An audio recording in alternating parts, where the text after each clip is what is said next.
to all of you, friends. Welcome to this fresh episode of Dialogue with Diaspora. This series we have started in 2021 under the aegis of Diaspora Research and Resource Center. 23 episodes have so far been recorded. The whole idea is to provide a semi-formal kind of platform, with a diaspora personality who is visiting India or who is, connecting with us in the hybrid mode. So starting in October 2021, we have already done, the episodes on diaspora in New Zealand, in Mauritius, in Latin America, in Germany, on the indentured labor route, and in the linguistic side with the Punjabi diaspora and the Telugu diaspora, then the diaspora in the Francophone region, in the Caribbean region, Trinidad, Tobago, Suriname, Canada, then profession-specific diaspora like, the writers, the scholars, in the Hindi field, Singapore, Sri Lanka, Fiji. I am seeing then some book release functions, etc. So overall, uh, it provides a platform for a free and frank discussion. And in this 24th episode, we are very happy and pleased to have with us Pandit Rabindranath Persaud Ji. He's accompanied with here with his wife, Miss Dayawantee Maraj, and it's also our pleasure to have the company of a diplomat from the Guyanese High Commission, Mr. Keshav Tiwari, who is looking after the trade and investment. Welcome all the guests, and online also we are joined with Mr. Prem Sharda. I am seeing from JNU also, we have the faculty and the scholars. And in this hall, distinguished person just now, Mr. Subhashi from the Stick Travels has walked in. I'm seeing Santosh, Mr. Friends, and we'll have some time, they can introduce themselves, and Mr. Bimlesh Kanti ji. So, starting, invite Ambassador Dayakar Ji, who is chairing today's session, to introduce our special guest and welcome them, please. Thank you, Gopal Ji. Thank you. Before I proceed with the formal introduction, we have a small ceremony of presenting shawls to our chief guest, customarily. So I invite, where is our team? Belaji? Shawl, this is 3 calls. Yeah. So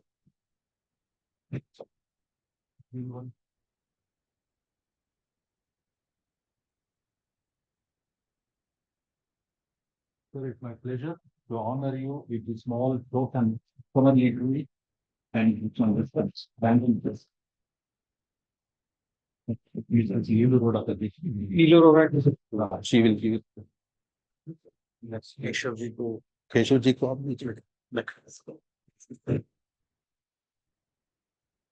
Bella ji. Take out this. Welcome. First time you're here. Pravasi Bhawan. Since our I think so. Gopal ji. Gopal ji. 5 of spotted witnesses yourself with the shawls. 3. What's to be?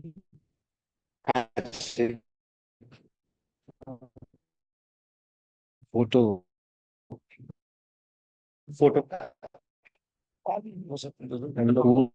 Only this with the shawl. That's it. Photo. Okay, Thanks. thank you.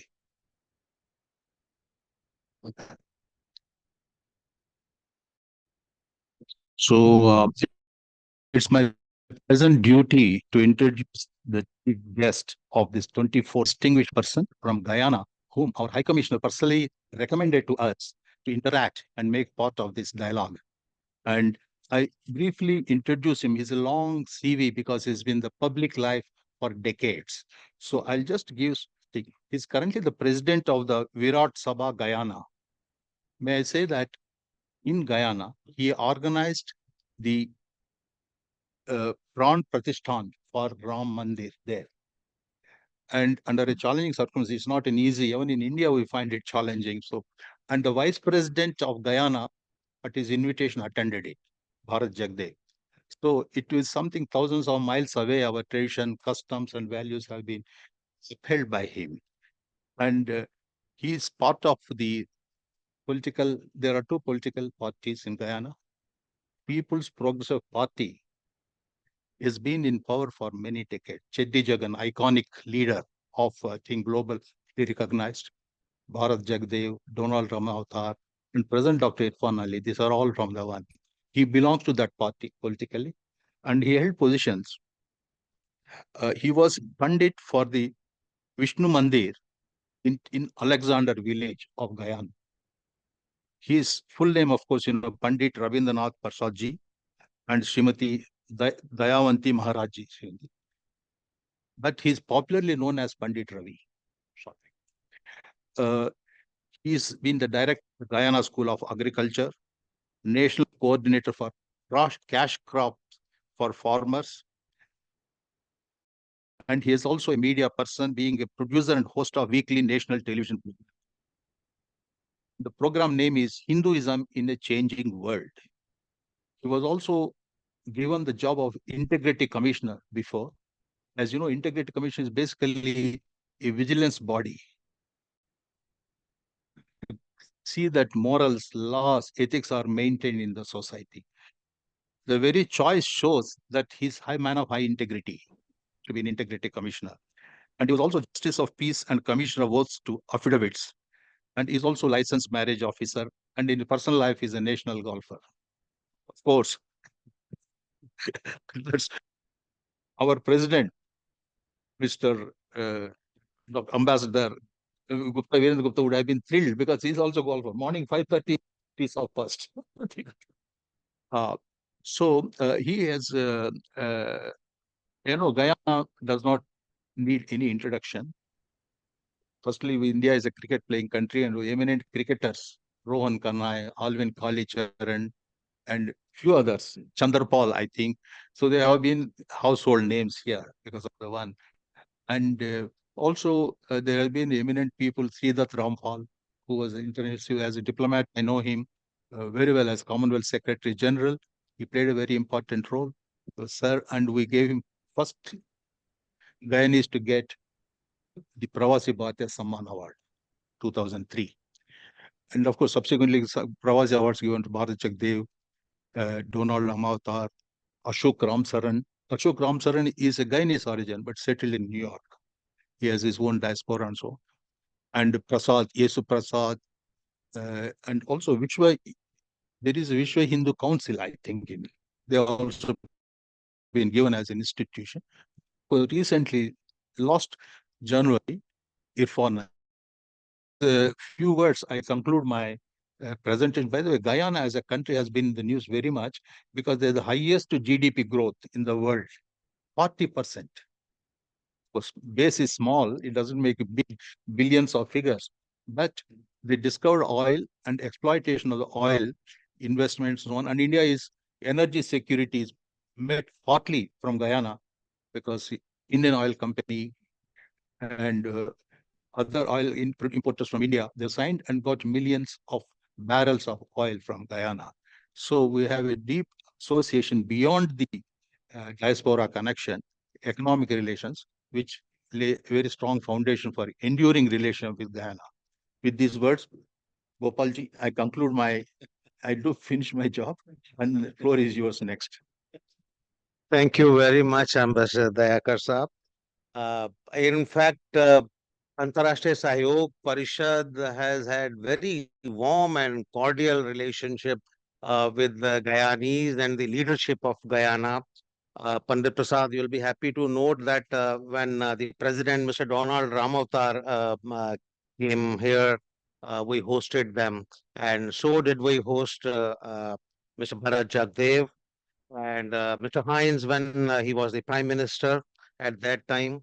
And in fact, 2 years ago, when we celebrated the birth centenary of Baleshwarji, then President Irfan Ali ji sent a special message because he was here as a student, and at that time, he was interacting with the ARSP. So, a long line of relationship. Of course, we would like to hear more from you now about the Indians in Guyana and about the relationship between India and Guyana, and how do you look at the way forward. So we would like to hear from you for the first part of this program, and then we will open the floor, for our, uh, the dignitaries who are here, so that we can have a free and frank Thank exchange you between very you. much, Thank you. Mr. Gopal Arora, and thank you very much, Master Sabri. It's an introduction towards this occasion. It has always been a pleasure to be with people who I don't know much. So, because we need to understand each other, we need to dwell together. But I want to say that coming here was not influenced by what you call achievement. I had a very, very long relationship with almost all the ambassadors coming to Guyana. From the time we had Mr. Rajan Gopalan, Mr. Joshi, Mr. Mahalingam, Srivasa, now this one here, the present one, Dr. Amit Kumar Tilan. He was the person who was, you must come to this place and visit the Pravasi Bhawan. But before, I must let you know that I have played an integral part in Guyana, in selecting sometime people who were chosen to come to visit Guyana, especially on the QRP program. Sometime I was asked to select people who would bring back the message or did in a better way to market the Indians and whatsoever we are doing in India to promote India. For myself, I'm proud Indian.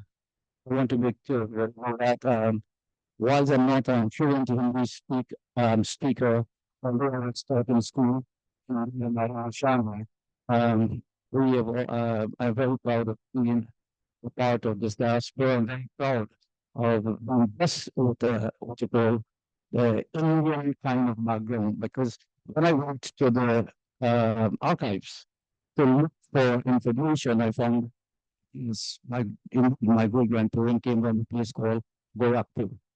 And I thought I should take that to the High Commissioner's office.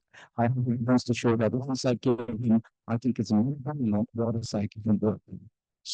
About was, but maybe so further to the guidance because I have been around which are minus general because so you do get to see the background is more important than all of the is more sacred than heaven.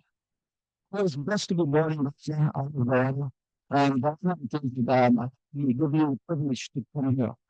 So I want to believe that I feel so confident sitting in a room.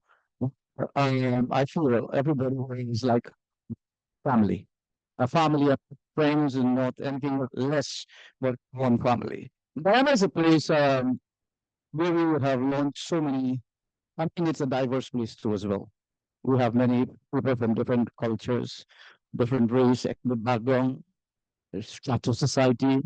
But indeed, it's a place where I want to say is heaven. It could go there because there people live in harmony, very peaceful, very cordial, and what I will say, they're very little to we call aggression or hostility in what pertaining to religious, ethnic, and specificity. So it's a nice place to live and dwell, and I think we point to again to know that I'm living in a country which is very much connected based on relationship, irrespective of the diversity. So it allows us to integrate in such a way that every single day you could increase cordiality or friendship or relationship could be strengthened. Even if there are differences, The difference is to fit the relationship, not to divide. So, for myself, Guyana has created an opportunity not for me only, but many young people, and especially during the period of the PPP government, who were given the choices, especially young people. As you have known, our former president before Mr. Irfan Ali was the youngest president, the world's youngest president. So in Guyana, we were given the opportunity um, to grow, the opportunity to flourish, the opportunity to mature, and the opportunity to train back young people like Keshav who is here. So it is what I would say in the hard days, every country go through very hard times. And we have challenged, we have confronted them, we have overcome them, and now we were on the on the map, as we have mentioned, as related to economic growth, etc. So let me say something about the culture of Guyana, because I have never came to India, never visited India before. And what I've seen, uh, Mr. Amit Kumar, Diawantee Maraj and saw 300 people approximately sitting in the satsang in that region. Well, Dhanda, sang, everything is going on. He said, you know, Pandit, I thought we should bring some people back in the take some training. He said that because he has never seen an organized satsang in a small country out of India.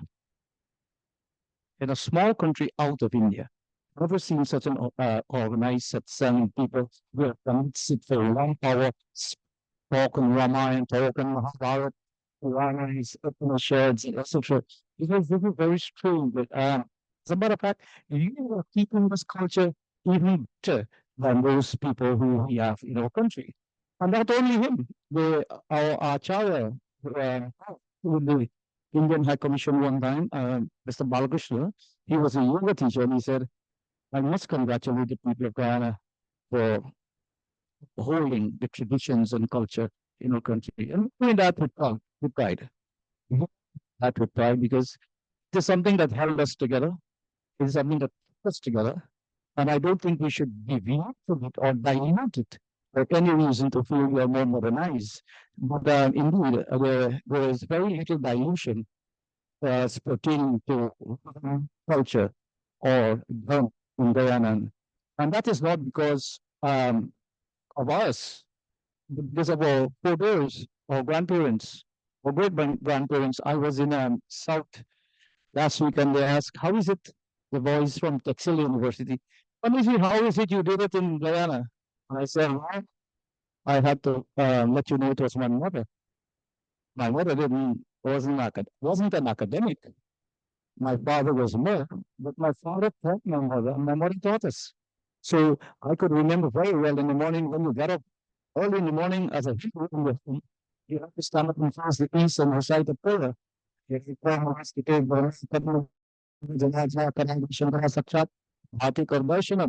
and immediately after that, you have to walk into the bathroom and you pick up because you couldn't have spoken or talked to anybody without brushing your teeth.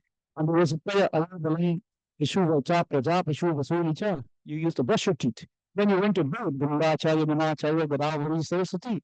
Everything you had to do with the prayer. So prayer was injected in our life. We had to go to people for food. God was to come to you and you some beer. You had to flower on the booty, Mulkari, Sugandini, Mulkari, Chandan Sugandini. Everything was prayer.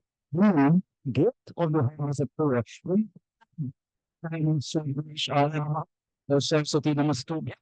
So it wasn't, it was our parents. And our parents would have inherited those things from our grandparents. And it is still prevalent because what I'm telling you, my children is doing the same. And I'm sure my grandchildren will be doing the same. Because it was kind of we want to believe it was imposed, but as you grow up, you find that it was something very, very helpful to our full evolution. And so Hindu was not only the Pandits. Some people may want to give the credit to the Pandits. But of course, it was from one of the mothers. In the ancient time, poor people, they had very little academic education. but whatsoever was injected to them as rooted to culture was passed down to us through our mothers. So I have to say that in the South, that we have kept it because our parents made that it was a must, that first no food. You cannot eat before giving God prasadam. So that's a culture we have come from and we have maintained. And that is the reason to me India. So that doesn't it doesn't help us only in our what you may call cultural life, but it helps us also in our academic life. Because the same kind of discipline you had to take to school, the same kind of discipline in school, we were taught that discipline were more important than really academic studies. Because without that, you cannot be a good ambassador of the institutions in which you occupy. Whether as a father, institution as a father, institution as a mother, as a teacher, as a farmer, discipline comes first. So in Guyana, I would say the Indian, and I'm speaking about Indian, other people would have their culture. I don't want to trespass on their culture. The other people, I think they are doing well too. But the Indian culture is still being upheld and has high value in all around evolution of the human existence in Guyana. And I'm proud to be here, happy to be here. I thought it was being a discussion between myself and was in my hair. But when I saw so many people, it doesn't confuse me, but it allows me to express these thoughts, that these thoughts could be, embraced by these valued people who will be bestowed upon generations to come with value and innovation. The missing thing in our progress, as a matter of fact, anything that will reflect on this progress is economics. In Guyana, I don't want to believe so. We were not taught to money first. We were taught discipline first. Because discipline would have enhanced personality, strength, and character. It has nothing to do with this, what we talk about and economy. And so, illusionary, we call it Maya. It goes, it comes, it goes and comes. This thing never goes. Value for your character. I read the Ramayana, and the background of the Ramayana, looking for the bunch of the Hanumanji had nothing, lying plate, reading appearance. What he had, nothing. But he's been promoted. Until today, Ravan had everything in life. Nobody established a Ravana flag in their yard. In Guyana, and I was saying that in South, every Hindu kept a Hanuman flag because Hanumanji was a symbol that discipline, dedicated service, selfless attributes, density and trait. And that is what something is missing in modern society, selflessness. How do we express unconditional love? To build a nation, it has to be built based on selflessness and unconditional love. It cannot be built on the material things alone. And we were taught that by our parents and our grandparents. So academic education doesn't mean anything much for me. What means much for me is how we value our life and how is it we can make ourselves worthy of emulation. And so in Guyana, the Indians, and I want to say this for the diaspora sake, the Indians have high value for their life. Have high regards for their life. And another thing I want to say is not only those who are around the city, but those who are in the rural areas. Everybody, an Indian will represent himself independently. We have that independence. We achieve that independence. And we want to establish that independence so others could achieve it. So if you ask me the high point of Indian life in Guyana, I will say independence. And that is the reason why you want to ask the question. Somebody asked me the question, why is the Indians don't give public service? Public service don't give independence. Simple. We have a role to play in public services, but it does not give independence.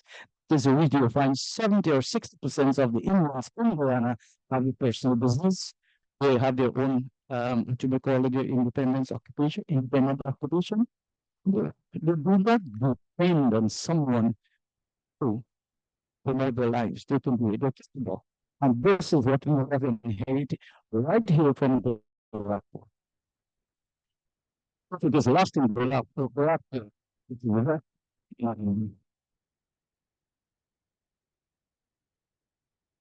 That's for agriculture. As you see me, I could play harmony, I could play a drum, I could do a tabla, I could sing Mukesh song, I could sing Rafi song, I could do Honorary Sharan. I went at the Chandni Chout and asked me, and my wife danced too. So we dance because it's a part of our culture. It's a part of our culture. We can still do the Biraha. We can do it. We can still recite Chanak, Biti. We can still do that. We can still dance. We can still do everything because it's part of our culture. It's a part of our life. It permeates our being. We do not, separate ourselves from that which permeates our being. And so culture is very rich. In Guyana, you will have hundreds of people playing the harmonium, the daylat, and the Mahabharat. I went to this High Commission and I spoke to him. I said, listen, I have a Mahabharat here and a Purana from my great grandfather. And I want this to be translated in English so that we can have it in Guyana because we have read the Ramayana hundreds and thousands of times. But we want to revolutionize the Hindu life in Guyana. And the only way we can do it is through the Mahabharata. And I was giving him the challenge. I said, most of the time where Mahabharata has to be read in Guyana. Most of the cannot, why is peace? We want to be peaceful. We want to have a social life without disturbing anybody. Yes, we have to understand the politics of life. And for me, I have read the Mahabharata countless times. And if you want to learn politics, well, Mahabharata is a book, the elementary stage. It is. And those of you who would have not read the Mahabharata or see the Ramanan Saga Mahabharata, I'm asking you to do it because it will be helpful in your home and helpful in your community. It will make us allow us to revolutionize the meaning of life and the way of life. So that's how I see it. I may be wrong, but I think I'm more of a visionary than a missionary. I want to sing this for the good of the people, not myself. When you're a missionary, you have your own agenda. When you're a visionary, you see it for everybody else. That's how I see it. Missionaries have their own agenda. So why I agree with that, because every part of country, you have this missionary, that mission. The agenda was to make sure that the country unroll. Visionaries don't do that. They work in the interest of the people. And I see Mahabharata as one of the texts that can help us in our country to understand Arjuna, to understand Bhishma Pitama, Dhronicharya, Kripacharya, all of them. They are understand. One of them has a significant life. And just study very carefully from embrace it. Embrace it heartily. And we can become that. Because most of the times we're thinking, oh, we're going tomorrow. We need to children tomorrow. Hindu Dharma, you always have to be in the present. If your present is not good, tomorrow will not be good. So we were taught always to make sure we make maximum use of the present moment in your life. And if you want tomorrow to be good, we have to make the present good day. So a cultural aspect of the Indian life and the Hindu life is very prominent. We can help India. I know you will want to disagree with me, but I know we can help India. India is a very big, huge nation, billions and billions of people. Sometimes we can learn from each other. What you think is insignificant can become significant sometime. So we have that product in Guyana. I'm happy and helping market that so that those people take some of that to sell it. Our aspect of our culture is that I notice that young people, when I say young people, young parents are deviating somewhat from the rich culture and heritage that would have passed on to us. They're more engrossed in other activities which are not related to so much to the actual evolution of the child. And so we want to the message that parents should spend more time with the children. When I was going to school and I was talking to a fellow, I said, Kish, I have cousins who are 2 years bigger than me. Rex was 2 years older than me. 2 years older than me. I skipped one, what we call in these days, big ABC, you call it second. And then we skipped third and went into the when the classroom, my elder brother was common entrance, so it was a British exam then. So me and my brother wrote common entrance on the same day, although he was 2 years older than me. And my mother used to use me, I never see you read. You always at the marble, you always at the cricket, you always everything. Oh, and I would get licks unnecessarily because she real I was not doing was right. And several of us went to write common entrance, and I was the only pass. My mother said, Brahma, the examiner made mistake. But it was not that. I was taking my work very seriously and my goals very seriously. Outdoor activities. That's the point I want to make. Outdoor activities. Because my mom used to send us to Hindi class. You used to go to curtain classes, you go to drawing classes, you go to the cricket field, you go all over the place.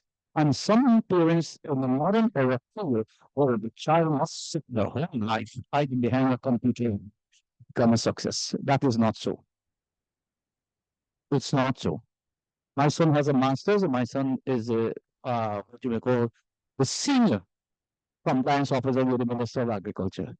And he could play any music you think about. As a matter of fact, he won 7 first. Guyana, the only style Kala Utsav, the Festival of Arts. So it's you can't tell me that these things are not helpful. Music, writing, activities are very helpful. So I've seen that young people, parents, take this and the child will be quiet. Take this and culture can only we can only be aggressive and we can only look our hands when we allow the children the freedom involved in activities that is related to our identity. So we are doing well, but I noticed there's a depreciation. 335 members, all fully occupied with pundits, all have classes, all have maybe not classes, but satsang weekly, which would include residents or visitors in those areas. So culturally, we are doing well. I don't want to say we are not. We are doing well in the cultural aspect. And the Indian High Commission offers yoga class. They offer tabla classes. They offer other classes. As a matter of fact, I did my first 2 Sanskrit exam through the India High Commission. So we are having the kind of help and guidance and assistance through the Indian High Commission. Mr. Mahalingam was very helpful to establish libraries in some of the members. I think Sri Nivasan also did some of that. Magazines as related to activities here in members and other institutions. So the cultural aspect is here. Agriculture, everybody wants to come to Guyana now to invest. I do for some reason or the other. We have, it's called, when I was in the Sankalp one day, the Sankalp, was reading in the channel from Saudi, saying you must not say Guyana in your Sankalpa. That's an issue. It's a land of waters. It is a land of waters, and it's very fertile. We have enough to feed ourselves in the Caribbean. We definitely need assistance as related to technical guidance, intervention, all that. But for self-sufficiency, we do have it.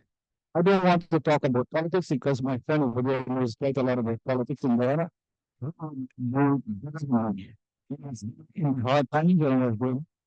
So everything about politics of Guyana. Once you have different ideas, different background, as if you want to understand politics, all you have to read call the difference of species. It's a book called The Difference of Species. And that sometimes makes politics hard because you don't know how well this is. We can say India is a a government for everybody. Similarly, in Guyana, it's a government for everybody, but sometimes cards are being played. And the cards in play so that you can divide and win. But in Guyana, it's different. We have overcome these things, and in Guyana also we have agriculture. There's scope for investment. Keshav is a man behind who could contact for investment, and I don't know the process. He may talk about it later on. But we have a sector from Guyana. I know several universities in Guyana, and even from the south. We have a coal operation in Guyana. I have visited. People from India. We have Valtara, one of the largest harvesters of wood in Guyana. Quite a lot of Indian people in Guyana investing, maybe in other things that I don't know about. But so far, there are a lot of people, we say, gravitating towards Guyana. I don't want to believe it's because of unless it's because of the high paisa.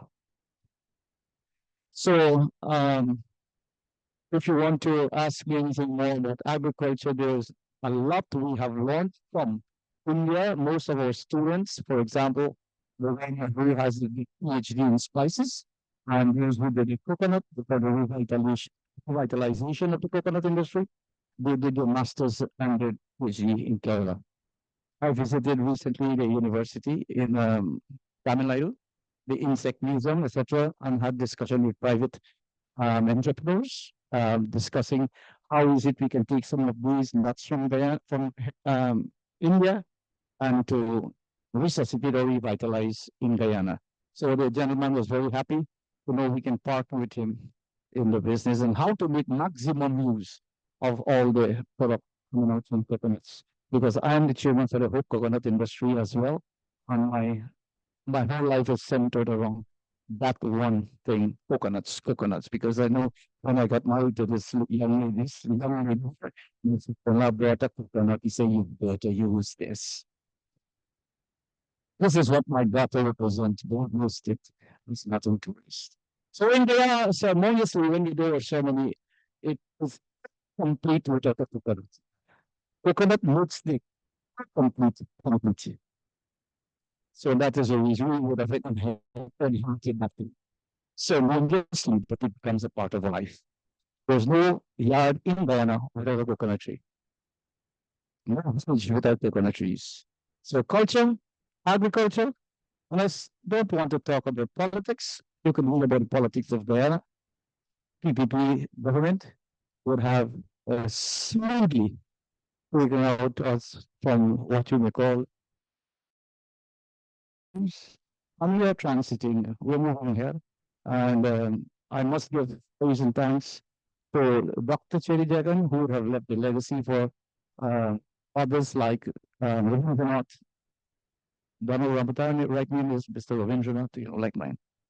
Got Rabindranath and Bharat Yagdeo, and now our president, Mr. Irfan Ali. So we're happy to have young people with us, and I hope that they can create a future where all could benefit. These are my remarks. Thank you very much, Pandit Prasad, for this wonderful presentation.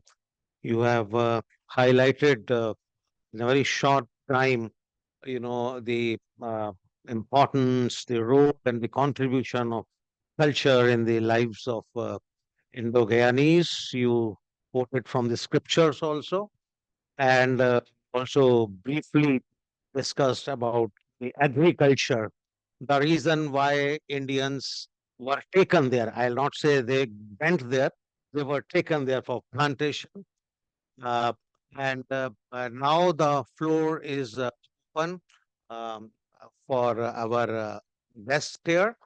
So, my request will be to please introduce yourself and ask the specific questions because everybody would like to ask. So let us be brief in our interaction. Like, Atish, please introduce. Yeah, yeah, please. Please introduce yourself. Myself, Manohar Manoj. I am a journalist here and author. I have authored some books on corruption and good governance. Sir, I heard your speech. It was so marvelous and so brilliant speech. You described the prevalence of Indian culture in Guyana, and it was heartening to know this Indian culture is so alive and so vibrant, even better than India. England.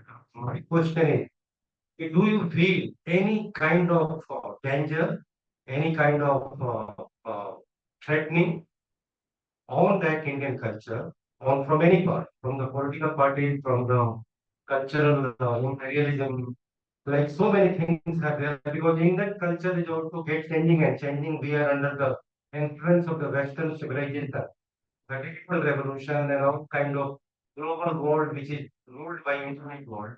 So it was a really very marvelous to know the prevalence and existence of Indian culture there. But with the passage of time and with the change of the age, what do you feel? What is the danger before the culture which is prevailing in there? Let me say this. On my very first radio program in 1985, I used the word threatened, and the Minister, Parliamentary Affairs Minister, was listening to the program. He says, Pandit Ravi, never use back that word threatened on any of our programs. Because the eternity of Hindu Dharma, humanness, it will never die. And let me tell you, with all the digital things and intervention we have, I want to say this, that you will have what you may call institutions, organizations, medias trying to divide people, like what had happened before in Guyana as related to the British Empire, America, etc. It is possible that it will can happen again. But to say that it will take this seriously as Indians, I say no. We are rooted in something that can prevent that. Or actually, because the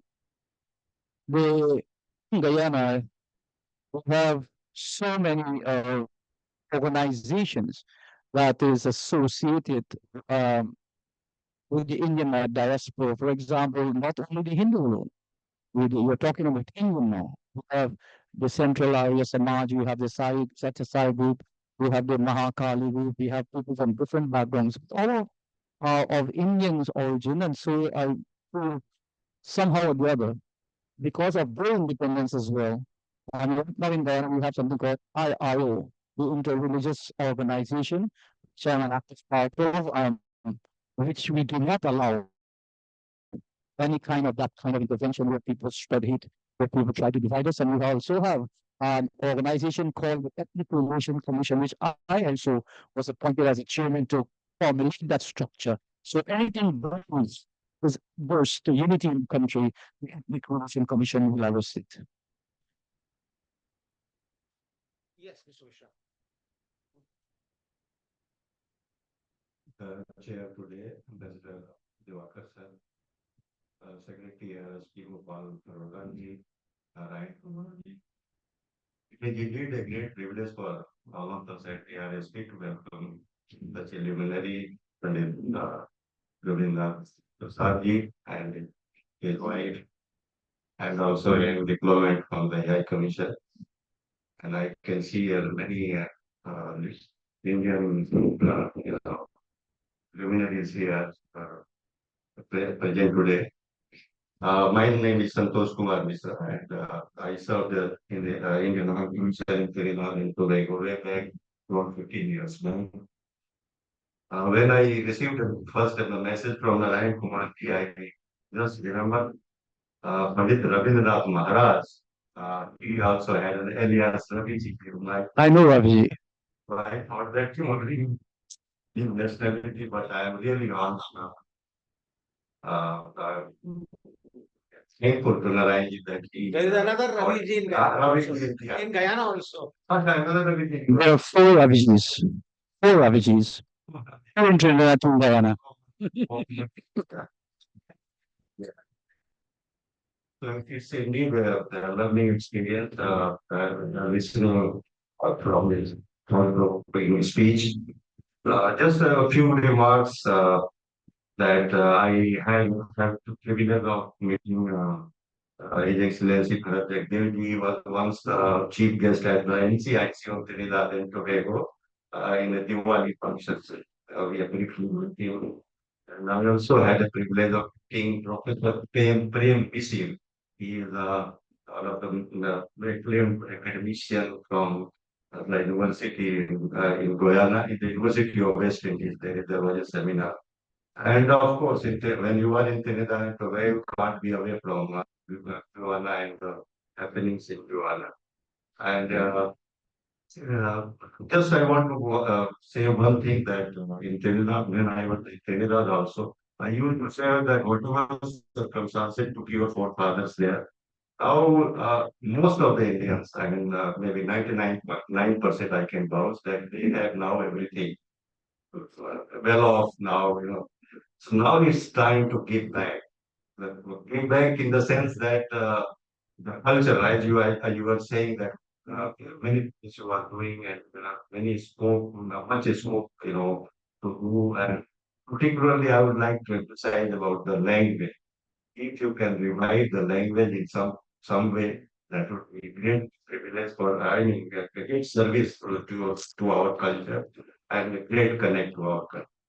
So that is what I wanted. There is many more things to say, but at this point, I would not like to take much time. There are many more speakers. So once again, I would like to welcome you. It's a great privilege that I have met this person like you. Thank you very much.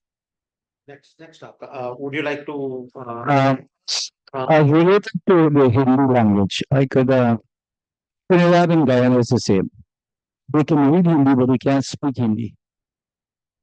We were taught in Bachelor to read Hindi, and all of these I thought would have definitely affected us. Many times we thought the colonizers or the British would have taken away the opportunity. It's not so.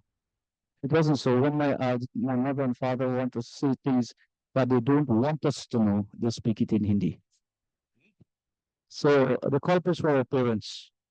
Because my Nana, Nani, Raja, and Aji, they could have spoken very but my parents, they were most of them, my father could have spoken Bhojpuri.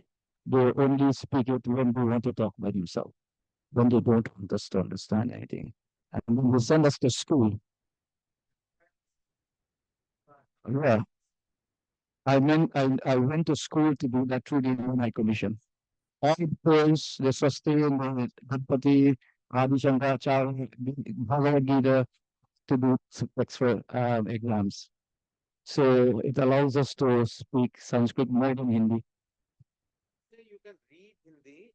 Is that in the Devanagari script? Yes, Swalits and Vyakaran. I could read it. The Devanagari script. Yes, I read the Ramayana many times. I Bhagavad Gita many times. I could read that, but to speak it, the problem in Guyana is that we don't have people conversing in Hindi. And that was what I was asking the Indian High Commissioner for, people who could help us. If I spend, I think, about 3 or 4 months in India, it will be just as good as anyone with you. Still, Bollywood is so popular there. Bollywood is. Bollywood has its advantages and disadvantages. I did all the from 1972 to 1976. I passed English and literature British exam, only looking at English papers from Bollywood show. there is that Indian anthem, Suhani Raat Ghal. Yeah, so Amirat, yeah. Proper English, but followed by lots of patterns, grammatical errors. Bharat especially, also the Ramayana, Krishna, all those thing that comes out with Anand Sagar and so forth, English language, perfect literature expression, second to none. Mataji, excellent. My name is Dr. Tiwari. I'm the chairman of India's largest aviation and tourism marketing company, State Travel Group. I'm also the chairman of Indian Chamber of Commerce Aviation Committee.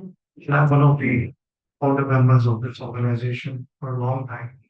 So, very nice to hear that you people are preserving Indian culture and Indian heritage. Compliments for that.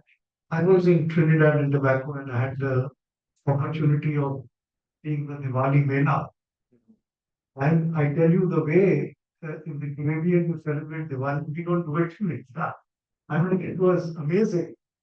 And there was a queue. I mean, 1 hour for the, I knew the organizers, so we were able to cut across back door. But it takes more than 1 hour. So, because of Diwali Mela, so popular. Having said that, and having wanting to tourism, uh, to not just Guyana, but the entire Caribbean. So, what are the visa regulations for Guyana? Do we have e-visa like Indians give? India gives e-visa to Ghanaians. Let me, I can't trust us on that aspect.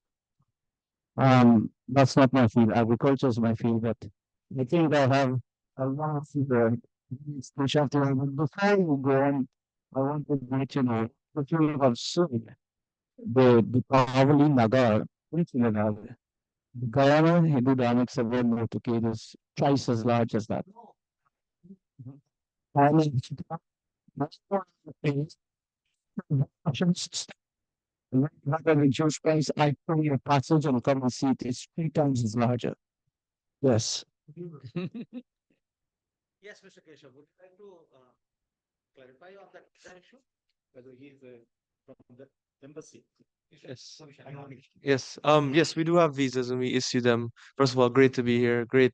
I'm coming from multiple perspectives. He's also my uncle, my chacha.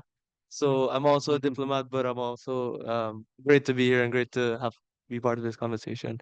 Yes, visas are issued by the mission, and if I can get your card, I can send you the requirements. But one thing is that yes, we're pushing a lot of trade between Guyana, a lot of relations between Guyana and India. Our president came last year, our foreign minister came, our vice president came. These are all separate visits. Our prime minister came this year. So there's a lot of relations, and we're trying to link as many people, as many businesses with Guyana and India. No, I have one suggestion. It's not just for Guyana, but in fact, all the countries are so beautiful. But like India, it took me, I was president of the industry for 20 years. It took me 20 years to get e-visa introduced in India. And that is a game changer. Today, I mean, we have millions of people coming on e-visa.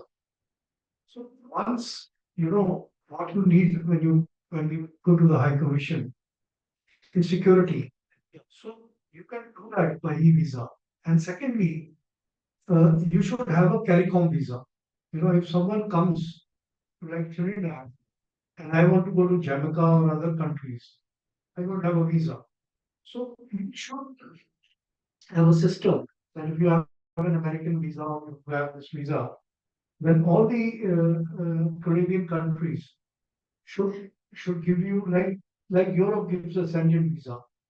See, once you do that, I think tourism from India, because Indians love going to countries where they can get Indian food and they can get Indian culture. I mean, I went to Mauritius and I was amazed at the way they have preserved the Indian culture, right? And even I was there at a function and the inaugurance and the Prime Minister of Mauritius was there. So he took off his shoes before he lighted the lamp. You know, so all these ancient Indian traditions are being followed. But you need to, change your visa systems so that, I mean, I know there is labor class and all which everyone wants to avoid. But if someone is having UK visa or Belgian visa or other visas, you should give them visa for all the Caribbean countries. Shivaji, in Trinidad, there is a tourist visa is on arrival in Trinidad and Tobago. In Guyana also, I understand that they had actually introduced it. Maybe some like pre-intimation you have to give. Jamaica, yes, it is on arrival. And about that CARICOM, I distinctly remember when the World Cup was. World Cup was there. That time they gave a World Cup, visa. World Cup, I know, but after the World Cup, it is still Intervention from the complex heads of I used to do in Caribbean Airlines. So Let's have more.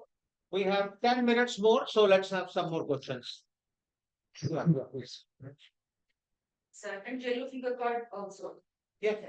And Guyana and Suriname too. I would also like to participate. Yeah, please introduce yourself, sir. पंडित जी, हमें बड़ा सुखद अनुभव हुआ कि आप यहाँ आए। मुझे आरटी गुप्ता कहते हैं, हिंदी में राम गुप्ता कहते हैं।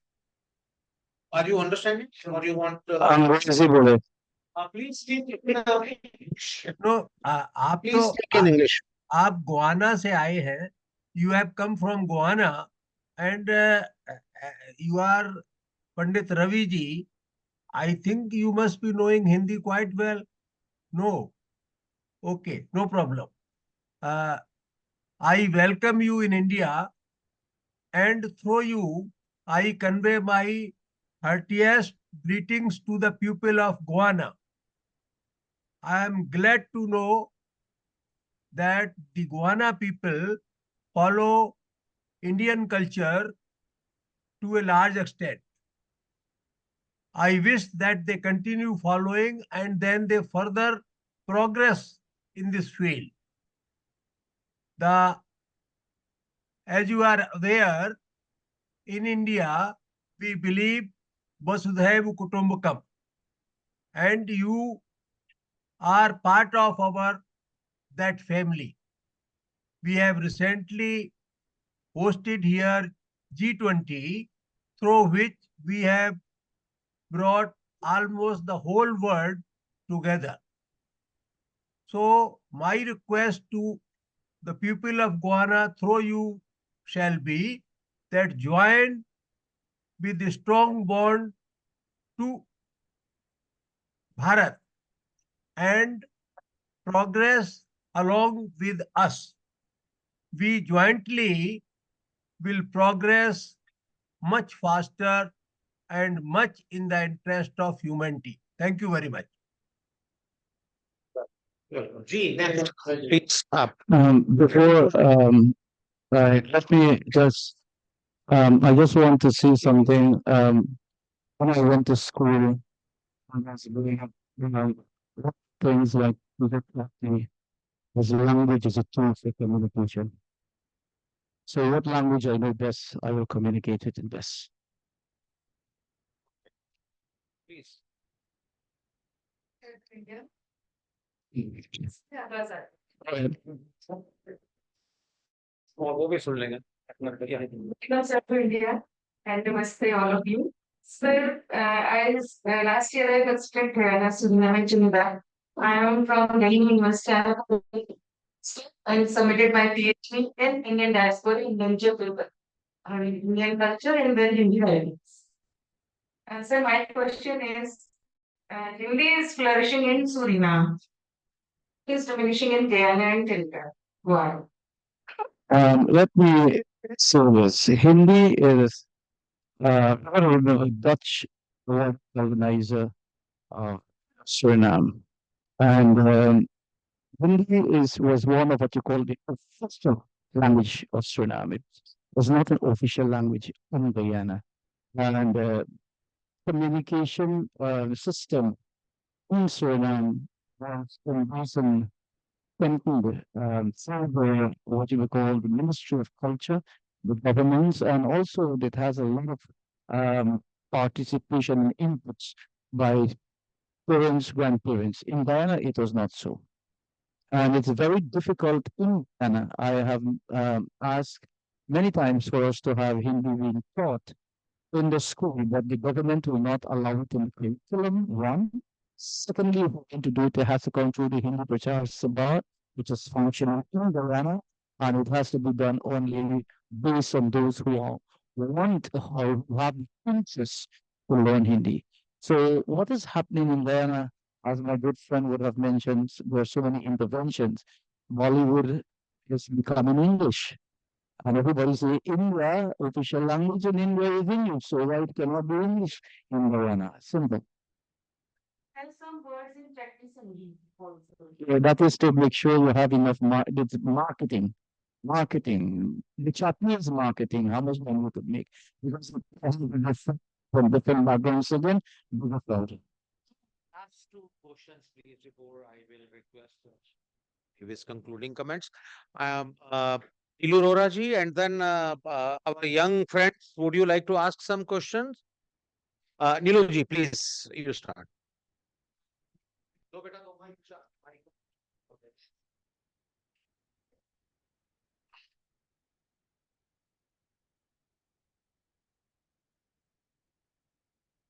Paucity of time.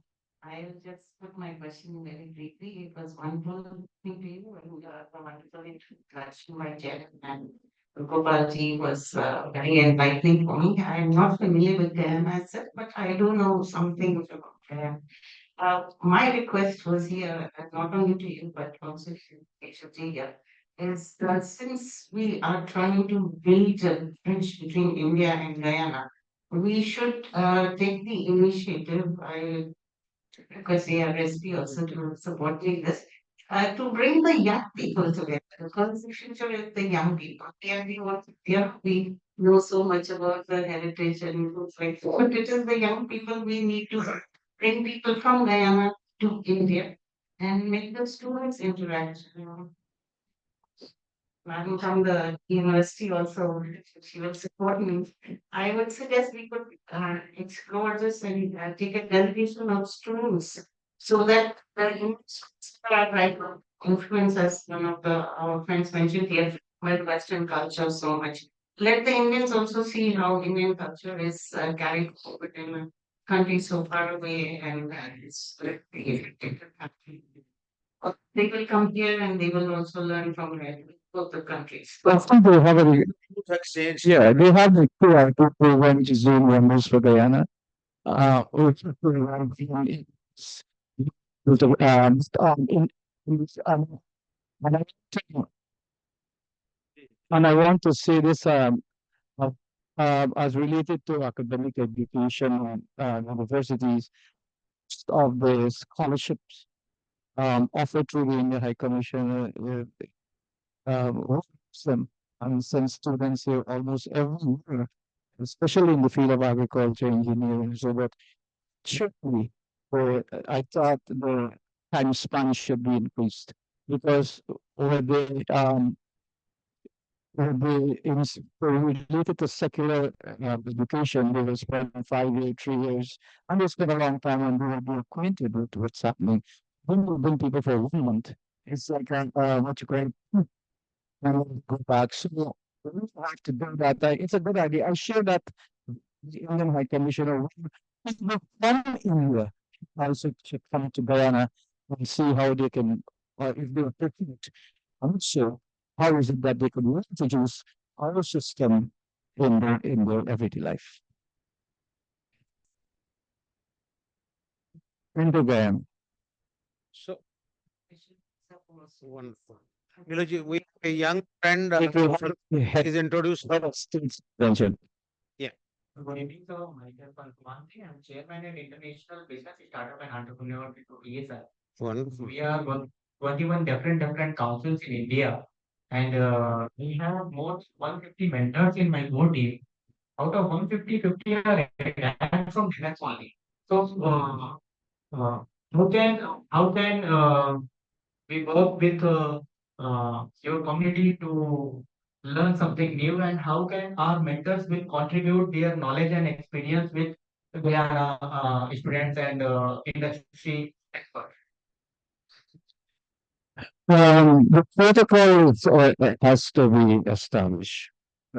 Secondly, is that whatsoever I think, whether Guyana has whatsoever aspirations Guyana has, or whatsoever people from law institution, right, there has to be something that is being established through MOU, a memorandum of understanding. The protocol has to be there. And once it's been established, I'm convinced anything that is good for all-round development of the country, my president will endorse it. Wonderful, wonderful. So now I will request Mr. Keshav.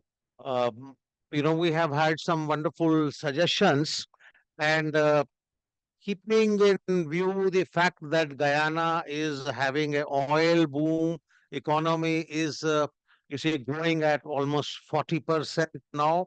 What is the possibility, Mr. Keshav, that like you have a KIP program in which they come over here, if some of the Indian youth, maybe it can be on cost sharing basis, if they can be sponsored by your government, and some of them can visit Guyana or the Caribbean under some kind of student exchange or youth exchange program.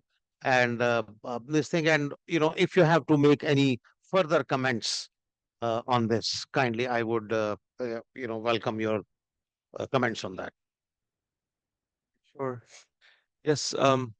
So on multiple levels, I think connectivity is growing. I referenced on the formal level, a lot of heads of state or heads of government have been visiting India a lot to push this relationship further.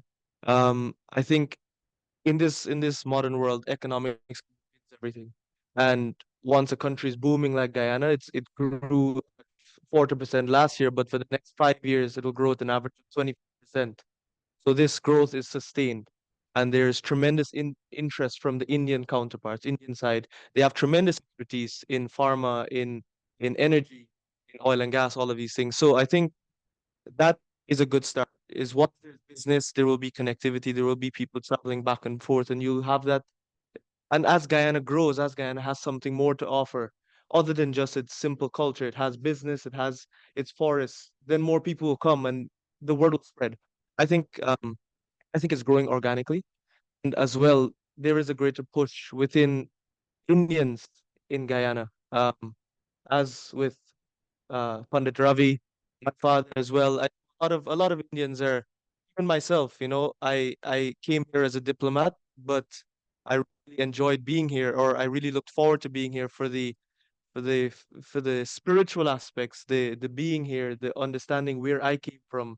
There is this deep urge of Indians in Guyana, East Indians, to connect, and bridge will be bridged. I think time takes its time. India is growing, India is making its name, so is Guyana, and things take time, but the underpin behind all of that is the religion, is the dharma, the Sanatan dharma, and I think that bond there will see that these things grow much faster over time. Wonderful. Thank you very much. And before I invite Shri Narayan Ji, for his concluding comments and to propose a formal vote of thanks, well, in India, we say that women have final word. So, so a final comment from you. Anything you want to say about your experience in India? Say about your experience in India or anything.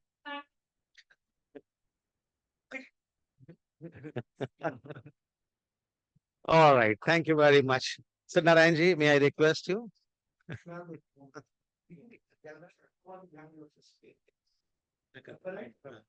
Hari, please, Narayanji. Cannot be debated in public.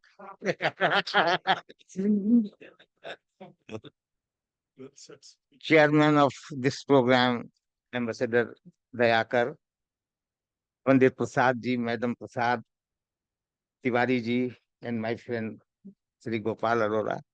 This dialogue with Diaspora was very fruitful and we have learned many things. And Pandit Prasad has concentrated it on culture and agriculture. So I, just convey thanks to you from we all. And then if we start from culture, Manohar Manoj ji has asked about that. I remember those days when I was in Guyana and the President Burnham wanted to just abolish Indian culture. And he said, one nation, one culture. And there I was in diplomatic mission. I was not in a position to contradict him. I met Dr. Chedi Jagan and I suggested him that culture can't be imposed, it should be evolved. If you want to make a culture, it is very difficult to impose culture. Then the second point I made that Afro Chinese has no culture. They have forgotten their culture. They have forgotten the festivals being organized in South Africa and other places. So they have adopted the American culture or Western culture. Then what culture you are asking? That can't be the Guyanese culture. So my point still is that there can't be one culture, and one culture, if at all we think, it will be culture of humanity, which Dr. Chedi Jagan pleaded in the UN, United Nations Security Council speech that new world order. The new world order will be based on human values, and that includes religious and spiritual values. Point one. Second point is that when our indentured labor went there, Mahatma Gandhi was in South Africa. Mahatma Gandhi sent his envoy in Mauritius. Mahatma Gandhi sent Dr. Manilal in Fiji, but in Caribbean, the brave indentured labor had to fight themselves. And they even during slavery, the first rebellion is the Burmese revolution, before that cultural revolution and any American and French revolution. And Indians refused. In more, 5 Indians were killed, and they refused to carry sugar cane to truck. They said that we are being paid to cut the sugar cane, and we will not do that. And then a revolution started, and there are about a dozen examples in SAQO in Barbish.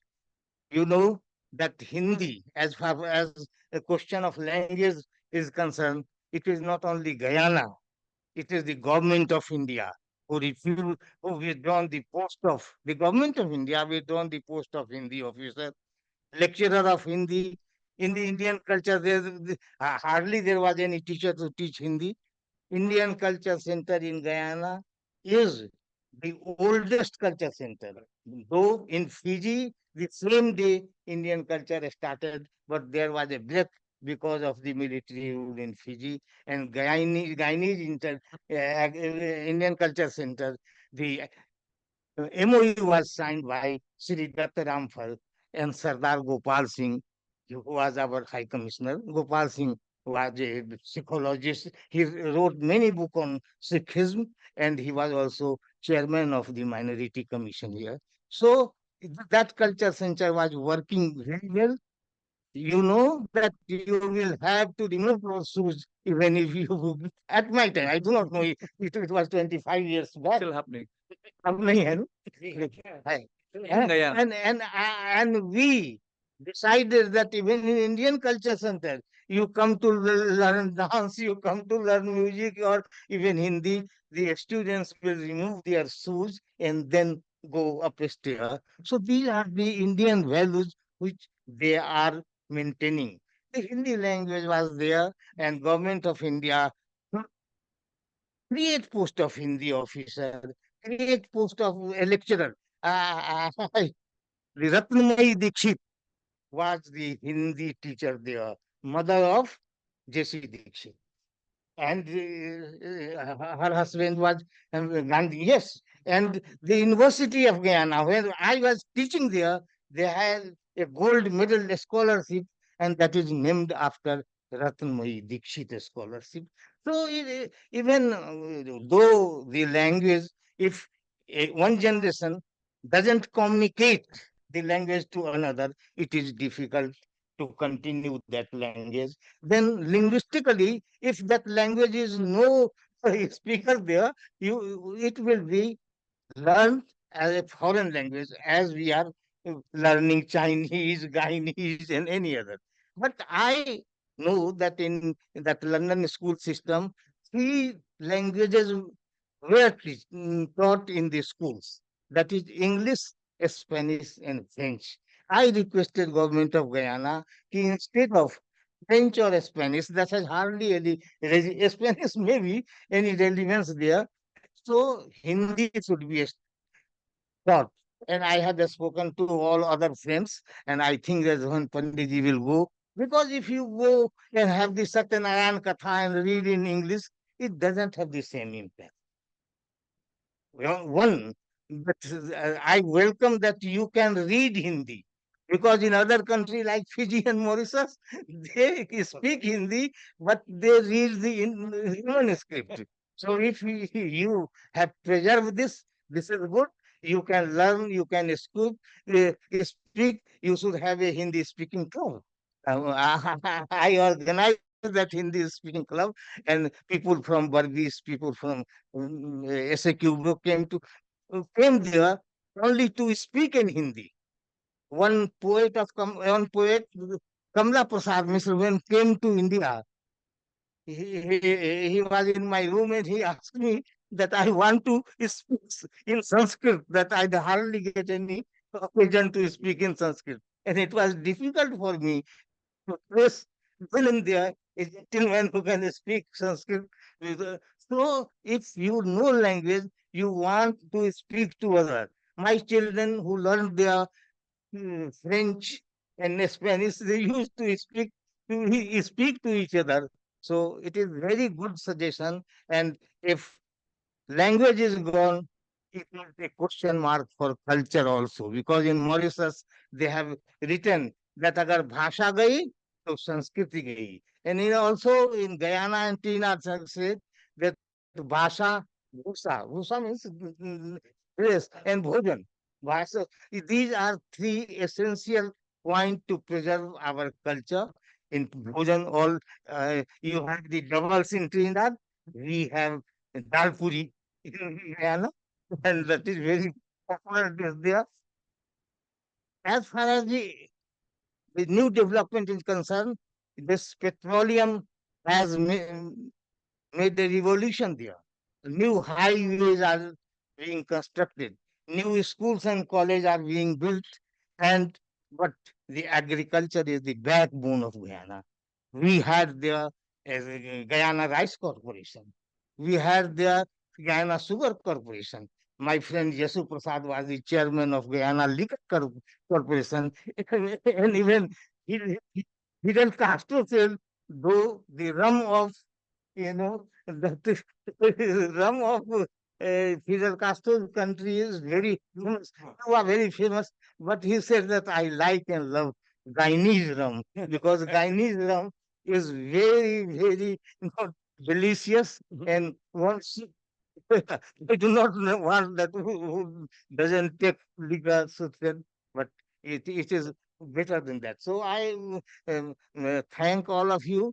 My friend Abhay ji is here. He from the Jayaprakash Foundation, and he celebrates, August Kranti Divas. He celebrates, that now the emergency Apatkalin Divas and the memorial of Jayaprakash Narayan, and then Manohar Manoj is there, Kameswar Chaudhary is there, and they all came. I am grateful to all, and I think that it is not my concluding speech, it is the beginning. Thank you. Thank you. Interaction, having a cup of tea. The Hindi picture